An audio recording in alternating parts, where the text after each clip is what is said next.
Before the ship, before the heroes, before the Golden Fleece shone in the dark forests of Colchis, there was a stolen throne. In the ancient land of Thessaly, in the city of Iolcus, power passed not by justice, but by blood, fear, and ambition. The rightful king was Aeson, but his half-brother, Pelias, wanted the throne for himself. Pelias was not a warrior seeking glory. He was something more dangerous, a man who believed power belonged to whoever could take it. So he seized Iolcus. He forced Aeson from the throne, and from that moment, the royal house of Iolcus became a place of silence, suspicion, and fear. But Aeson had a son, a child whose blood carried the claim Pelias had stolen. His name was Jason, and while he was still young, his family understood the danger, because if Pelias knew the boy lived, he would not let him grow into a man. "Take him away from here." Aeson looked at his son for what might have been the last time. "Let him live." So Jason was taken away from the palace, hidden from the eyes of the usurper, and sent far from Iolcus, into the wild mountains where kings had no power and ancient beings still walked the earth. There, Jason was raised by Chiron. Chiron was not like the other centaurs of myth. He was wise, patient, a teacher of heroes.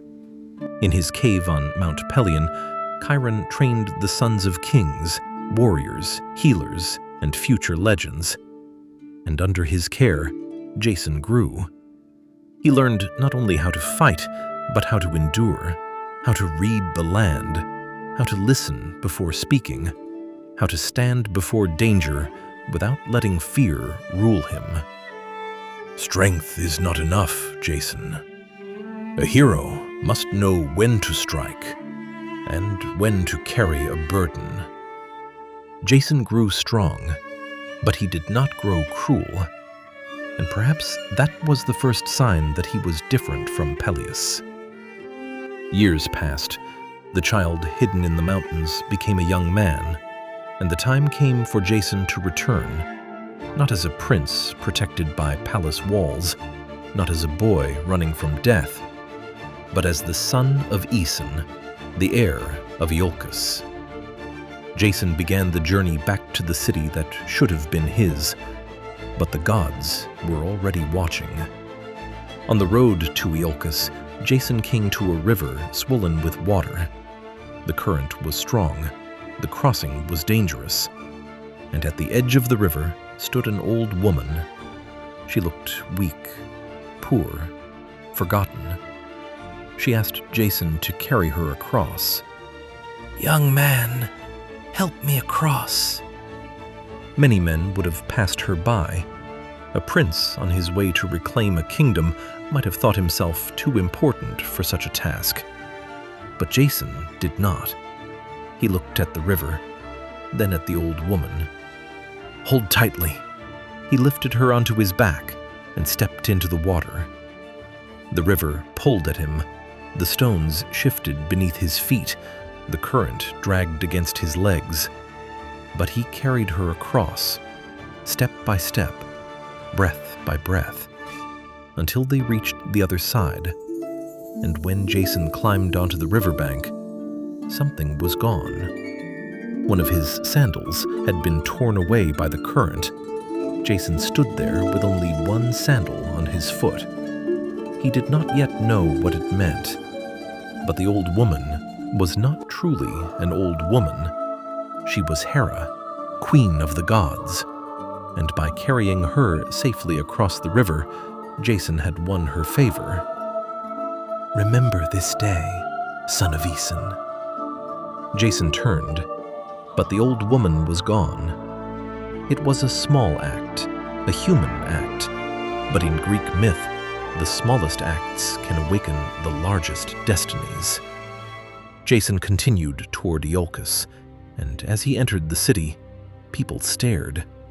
They saw a young stranger, tall and strong from the mountains, dressed not like a court prince, but like a man shaped by the wilderness, and on his feet, only one sandal.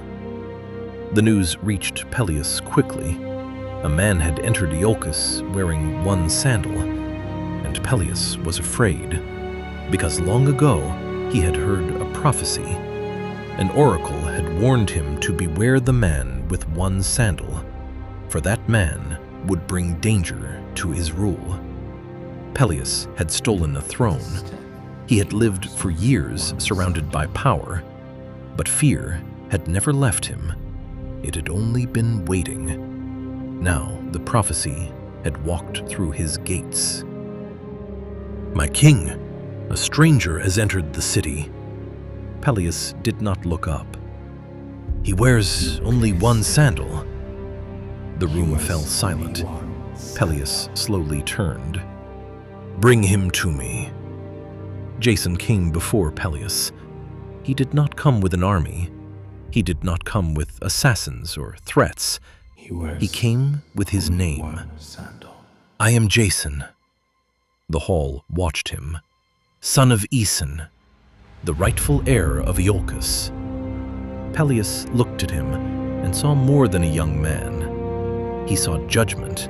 He saw the past returning. He saw the one thing every usurper fears, the person they failed to destroy. But Pelias was clever. He could not simply kill Jason in front of the people. That would prove his fear. It might turn the city against him. So instead, he smiled. "You have your father's blood." Jason did not bow. "But blood alone does not make a king." Pelias spoke as if he were reasonable, as if he wished only to test the young man's worth.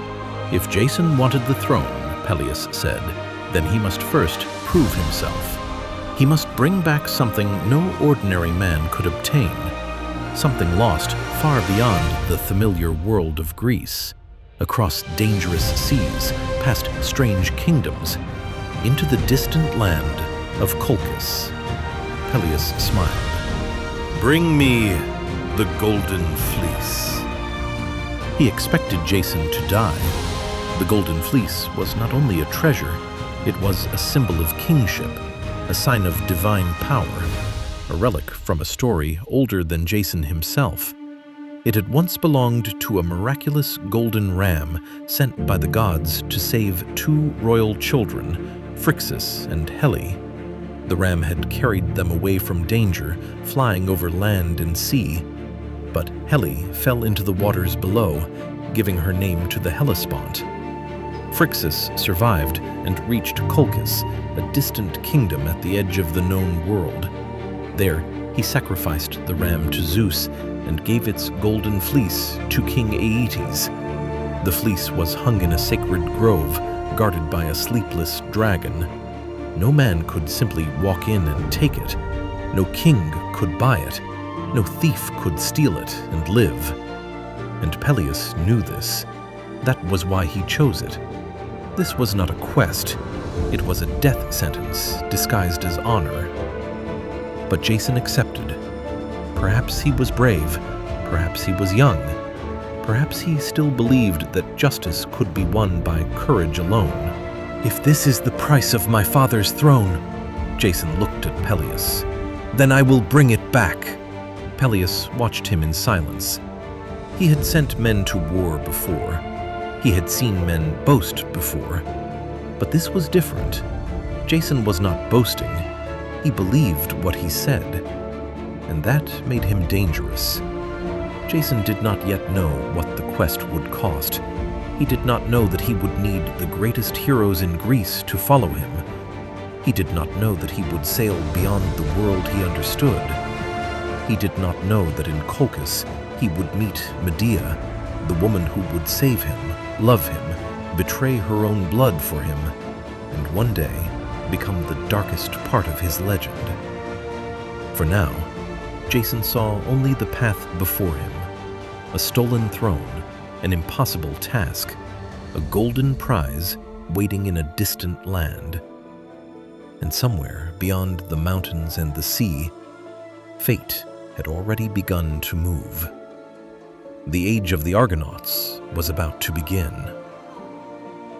But before the Golden Fleece could be taken, before Colchis, before Medea, before the monsters, the storms, and the blood, Jason would need a ship, and he would need heroes willing to sail with him into the unknown. This was the beginning of the quest, the story of a young man marked by prophecy, the man Hera chose, the man Pelias feared, the man who entered Iolcus with one sandal and changed Greek myth forever. But to survive the impossible, Jason would need more than courage. He would need the greatest crew Greece had ever seen.